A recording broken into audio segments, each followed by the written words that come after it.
नाज़रीन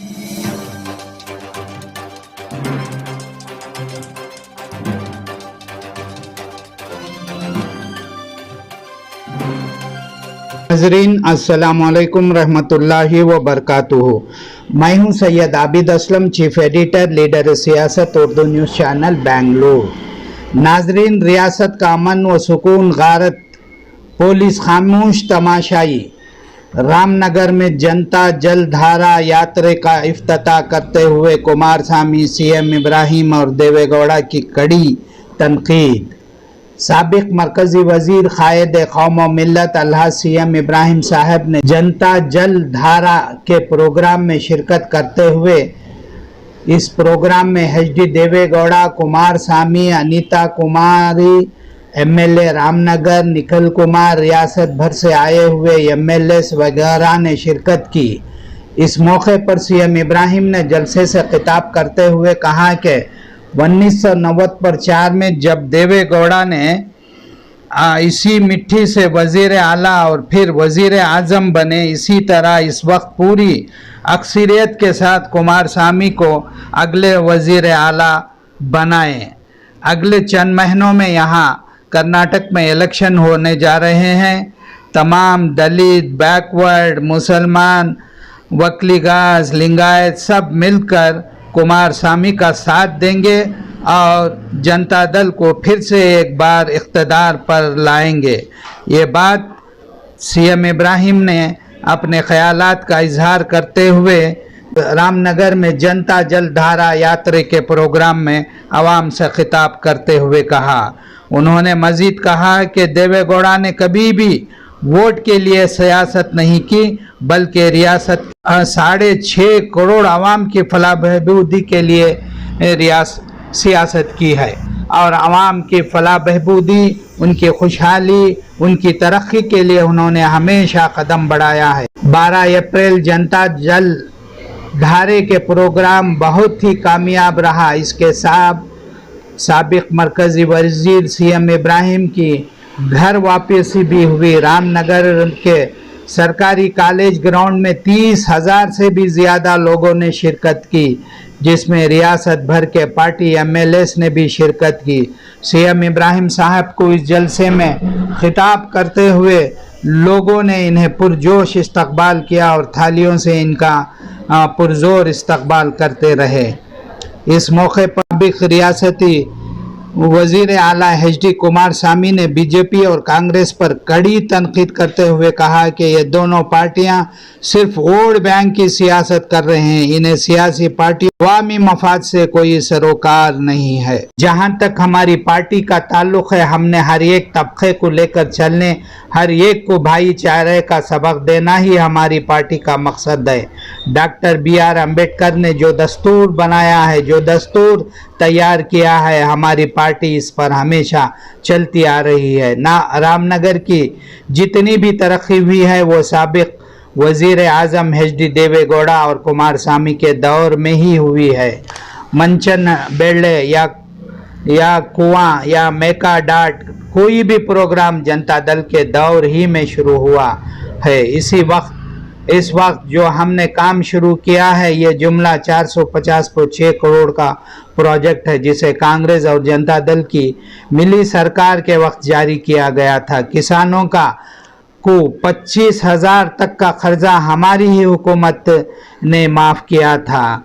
इस बात का इजहार कुमारस्वामी ने बार बार किया। जब तक रियासत में हमारी हुकूमत रही, यानी जनता दल की हुकूमत रही, रियासत में कहीं भी किसी भी जगह से कोई फसाद की एक रिपोर्ट भी सामने नहीं आई। ये किसी भी किस्म के तशद्दुद की कोई खबर नहीं थी। मेरी पार्टी या मेरे कोई ख़ानदानी फर्द ने कभी भी किसी भी किस्म की गुंडागर्दी नहीं की है। ये पार्टी हमारे घर की पार्टी नहीं, बल्कि ये आवाम की पार्टी है, किसानों की पार्टी है, अक़लियतों की पार्टी है, पिछड़े हुए तबक़ात की पार्टी है। हमेशा गरीबों की लाचार मजबूरों की खिदमत के लिए हमारे घर ने पार्टी को मखसूस कर दिया है। अगर ये हमारे घर की पार्टी होती तो देखो जो सारे एमएलए हैं, क्या ये हमारे सारे घर के लोग हैं? 1, 2, 3 का मिशन हमारा जो हमने शुरू किया है इस मिट्टी से ही शुरू किया है, और सियासत इस मिट्टी से मुझे वज़ीर आला बनाया गया। इस मिट्टी ने मेरे वालिद को भी पहले वज़ीर आला फिर वज़ीर आज़म बनाया। ये हमारे लिए, कर्नाटक के आवाम के लिए बड़ा ही फ़ख्र का बात है। इस मिट्टी से मुझे पूरी अक्सरियत दोबारा वज़ीर आला बनाएंगे, मुझे उम्मीद है। इस दौरान साबिक़ वज़ीर आज़म देवे गौड़ा ने कहा कि मेरी सियासी ज़िंदगी में मैंने कभी इतनी गिरी हुई, इतनी नाकारा, इतनी निकम्मी सरकार नहीं देखी। मुझे समझ में नहीं आ रहा है कि मुझे बीजेपी सरकार किस सिमत में जा रही है। सारी रियासत में दहशतगर्दी का बाजार गर्म है, हिंदू मुसलमानों के दरमियान नफरत पैदा करने का बाजार गर्म है, रियासत का सुकून बर्बाद हो चुका है, पुलिस सिर्फ तमाशा देख रही है। इससे मुझे बड़ा अफसोस होता है और दुख होता है कि रियासत कर्नाटक में हमेशा शांति अमन रहा, ऐसी अमन के गहवारे को तबाह व बर्बाद करने के लिए बीजेपी काम कर रही है।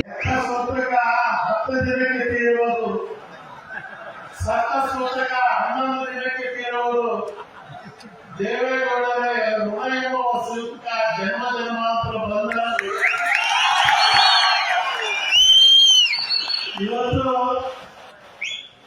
ರಾಮನವಮಿ, ರಾಮಯ್ಯ ನೆನ್ನೆ ಮುಗಿದ ರಾಮಯ್ಯ 94ನೇ ಇಸ್ವಿ ಇದೇ ಜಾಗದಿಂದ ದೇವೇಗೌಡರ ಪರ್ವವನ್ನು ಪ್ರಾರಂಭ ಮಾಡಿದ್ರಿ.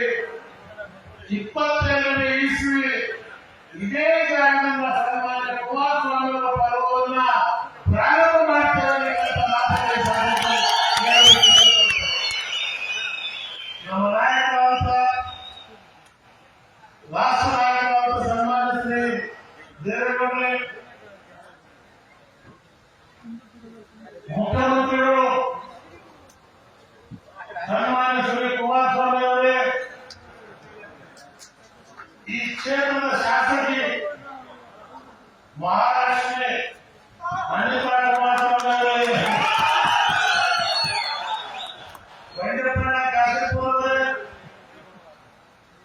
ಜಿಲ್ಲಾಧ್ಯಕ್ಷರಾದ ಮಂಜುನಾಥ್ ಅವರೇ, ನಿಖಿಲ್ ಅವರೇ, ಎಲ್ಲ ಶಾಸಕರು, ಯಾಕಂದ್ರೆ ನಾನು ಉಪವಾಸ ಇದ್ದೀನಿ, ಸಾಯಂಕಾಲ 6 ಗಂಟೆನಲ್ಲಿ ನೀರು ಕುಡಿಯೋದು, ಹೊರಗಡೆ ಗಂಟು ಇಟ್ಕೊಳ್ಳೋದು, ಹೆಚ್ಚು ಮಾತಾಡೋದು ಹೋಗಲ್ಲ, ನಾನು ಮಾತಾಡ್ತೇನೆ. ಮೇ ಇಂದ ಪ್ರಾರಂಭ ಮಾಡಿದರೆ ಕರ್ನಾಟಕ ರಾಜ್ಯದ ಜನತಾದಳ ದೇವೇಗೌಡರ ಸರ್ಕಾರವನ್ನು ಕೆಂಗಲ್ ಹನುಮಂತೇವರು ಕಟ್ಟಿಸಿರ್ತಕ್ಕಂಥ ವಿಧಾನಸೌಧದಲ್ಲಿ ಮತ್ತೆ 3ನೇ ಮಾಹೆ ಮೇಲೆ ರೈತರ ಮಕ್ಕಳು ಕೂಡಬೇಕು, ಆ ಸಂಕಲ್ಪದ ಯಾತ್ರೆ ಪ್ರಾರಂಭ ಮಾಡಿದೆ. ಸನ್ಮಾನ್ಯ ಶ್ರೀ ದೇವೇಗೌಡರು ಮಾತಾಡೋದು, ಈ ದೇಶದಲ್ಲಿ ನೀರಾವರಿ ಬಗ್ಗೆ ತಾವು ಪ್ರಧಾನಮಂತ್ರಿ ಆಗಿದ್ದಾಗ ಕೃಷ್ಣ ಅಣೆಕಟ್ಟಿನ ಎತ್ತರವನ್ನು ಜಾಸ್ತಿ ಮಾಡ್ತಿರುವಾಗ ಚಂದ್ರಬಾಬು ನಾಯ್ಡು ತನ್ನ ಗಮನ ವಾಪಸ್ ಕೊಟ್ಟಿನಿ, ನಿಮ್ಮ ಪ್ರಧಾನಮಂತ್ರಿ ಪಟ್ಟ ಹೋಗಕ್ಕೆ ಬೆದರಿಕೆ ಆಗಿದ್ದಾಗ ದೇವೇಗೌಡರು ಹೇಳಿದ್ರು, ನಾನು ಪ್ರಧಾನಮಂತ್ರಿ ಪಟ್ಟ ಬಿಡಕ್ಕೆ ತಯಾರಾಗಿದ್ದೇನೆ, ಆದರೆ ರೈತರ ಬಾಯಿ ಮಣ್ಣಾಗಕ್ಕೆ ನಾನು ತಯಾರಾಗಿಲ್ಲ. ಇಂಥ ಒಂದು ಕೀಸನ್ನು ತೋರಿಸಿದ್ರೆ ಯಾರು ನನಗೆ ಕೇಳಲು ಪತ್ರಕರ್ತರು, ದೇವೇಗೌಡರ ವಂಶ ಅವತ್ತಿನಿಂದ ನಾವು ರೈತರ ಮಕ್ಕಳು ಬೀಜ ಬೆಳಿತೀವಿ, ಮಾರೋಣ, ಬೇರೆ ಬಿತ್ತನೆ ಕಾಣಿದ್ರೆ ಈ ದೇವೇಗೌಡರು ಬೀಜ ಮಾರೋದಲ್ಲ, ಬಿತ್ತನೆ ಕಾಲದಲ್ಲಿ ಕುಮಾರಣ್ಣ ಅವರ ಸುಪುತ್ರ, ಅದಾದ್ಮೇಲೆ ರೇವಣ್ಣ, ಈ ರಾಜ್ಯಕ್ಕೆ ಕೊಟ್ಟಿರ್ತಕ್ಕಂಥ ಒಂದು ಕೊಡುಗೆ. ವಯಸ್ಸು 9 ಆದ್ರೂ ನಡೆಯಕ್ಕಾಗಿ ಶಕ್ತಿ ಇಲ್ಲ, ಆದರೆ ಬುದ್ಧಿಶಕ್ತಿ 28 ವರ್ಷದ ಹುಡುಗರಿಗೆ ಹುಡುಕ್ತಿದೆಯೋ ಆ ಹುಡುಕು ಶ್ರೀಮಾನ್ ದೇವೇಗೌಡರಿಗೆ. ನಾನು ಹೇಳೋದಲ್ಲ, ಇವತ್ತು 25 ವರ್ಷ ಆಯಿತು ಕಾಂಗ್ರೆಸ್ ತೆಗೆದು 25 ವರ್ಷ ನೋಡಿ. ಕಾಲಾಯ ತಸ್ಮೈ ನಮಃ. ಯಾವ ರೀತಿ ಕಾಲ ಕೂಡ ಬಂದದ ಗೌಡ್ರೆ, ನಿಮ್ಮೆಲ್ಲರಿಗೆ ಕುಮಾರಸ್ವಾಮಿ ರಾಜ್ಯವನ್ನು ನೋಡಾದರೆ ಕೇಂದ್ರವನ್ನು ನೋಡ್ತಾರೆ. ಆ ಕಾರಣಕ್ಕೆ ನೀವು ಸಂಜೀವನಿಗೂ ನೋಡ್ತೀರಿ. ಕಾರಣ ಇವತ್ತು ಉತ್ತರ ಭಾರತದಲ್ಲಿ ಒಂದು ಕೂಡಿದೆ.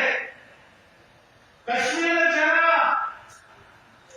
ಉತ್ತರ ಪ್ರದೇಶ ಜನ ದೇವೇಗೌಡರಿಗೆ ದೇವ ದೇವ ಅಂತ ಕರೀತಾರೆ. ಯಾಕೆ? 30% ಸಬ್ಸಿಡಿ ರೈತರಿಗೆ ಕೊಟ್ಟಿದ್ರು. ಪಂಜಾಬಲ್ಲಿ ಗೋಧಿ ಬೆಳೆ, ಆ ಪೈರಿಗೆ ದೇವೇಗೌಡ ಪೈರು ಅಂತ ಹೆಸರಿಟ್ಟಿದ್ದಾರೆ ಪಂಜಾಬ್ನಲ್ಲಿ. ಈ ಕೆಲವು ಯಾವ ಹುಡುಗರು ಹೊರಗುತ್ತಾರೆ ಬಟ್ಟೆ ಕಿಚ್ಚು ಅವ್ರು ಹೇಳೋದು ಮೇಕೆ ದಾಟುವಂತ. ಮುಂದೆ ನಾವು ಸಿನಿಮಾ ದಾಟ್ಸೆ ಬಂದಿದ್ದೀವಿ, ಮೇಕೆ ದಾಟ್ಸೆ ಬಂದಿದ್ದೀವಿ. ಇಲ್ಲಿ ಬಂದು ನೀರಲ್ಲ, ಇಡೀ ರಾಜ್ಯದ ನೀರು, ಕನ್ನಡದ ನೆಲ, ಕನ್ನಡದ ನೆಲ. ಈ ಸಂಕಲ್ಪ ಇವತ್ತೊಂದು ದಿವಸ 14ನೇ ತಾರೀಕಿಗೆ ಶುರುವಾಗಿದೆ. ಇವತ್ತು 180 ಮತಕ್ಷೇತ್ರಗಳು ಇದು ಪ್ರವಾಸಕ್ಕೆ ಬರುತ್ತೆ. ನಾನು ತಮ್ಮಲ್ಲಿ ಇಷ್ಟೇ ಪ್ರಾರ್ಥನೆ ಮಾಡ್ತೇನೆ, ಅವರು ಹತಾಶರಾಗ್ತಾರೆ, ದುಡ್ಡು ಖರ್ಚು ಮಾಡ್ತಾರೆ, ಬೇಕಾದಷ್ಟು ಪಾಪ ದುಡ್ಡಿದೆ, ಜನತಾದಳ ಬೀಟ್ ಮಾಡಬೇಕು ಅಂತೇಳಿ ಒಬ್ಬೊಬ್ಬರಲ್ಲಿ ಪ್ರಯತ್ನ ಪಡ್ತಾರೆ. ಅವರಿಗೆ ಮಕ್ಕಳು ಹುಟ್ಟಿದ ಶಕ್ತಿನ ನಾವು ಹುಟ್ಟಿದ ಮಕ್ಕಳಿಗೆ ತಗೊಂಡ್ಬರ್ತಾರೆ. ಆದ್ರೂ ಸಿದ್ಧೇಯ ನಾವ್ ಹೇಳಿ ಒಬ್ಬೊಂದು 10 ಸ್ಥಾಪನೆಯ ಗೌರವ ಕಟ್ಟಿ ಇದೆ. ಒಂದು ಬೀಜ ಬಿಟ್ಟಿದ್ರೆ 100 ಬೀಜ ಬೆಳೆಯುತ್ತೆ. ನಾವು ಆದ್ರಿಂದ ನಾವು ಯಾರು ಹೋದ್ರು ಹತಾಶರಾಗಬೇಡ್ರಿ. ಡೂಪ್ಲಿಕೇಟ್ ಹೋಗ್ತಾರೆ, ವರ್ಷದಲ್ಲಿ ಹುಡ್ಕೋತಾರೆ. ಇವತ್ತಿನ ದಿವಸ ಅನೇಕ ಜನ ಬರಕ್ಕೆ ತಯಾರಾಗ್ಬಿಟ್ಟಿದ್ದಾರೆ. ಕುಮಾರಸ್ವಾಮಿ ಅವರು ದೇವೇಗೌಡರು ಒಪ್ಪಿಕೊಂಡವರು ಇವತ್ತು ನನ್ನ ಹೆಸರನ್ನ ಕೊಡೋದಿಲ್ಲ. ಅವರು ಈ ಪಕ್ಷಕ್ಕೆ ಏನು ಮೇಲಿಂದ ಕೈ ಜೂನಿಗೆ ಹೊಸ ಮಳೆ ಬೆಳಿ ಯಾಕೆ ಬೆಳೆ ಆಗುತ್ತೆ ಅಂತ ನೀವು ಕಾಯ್ತಾ ನೋಡಿ. ನಾನು ಹೆಚ್ಚು ಮಾತಾಡಲ್ಲ. ಇವಾಗ ಎನಿಸಿದೆ, ಇವ ನಮ್ಮ ಎನಿಸಿ ಅಂತೇಳಿ ನಿಮ್ಮ ಪಾಲಕರು ಎನ್ನ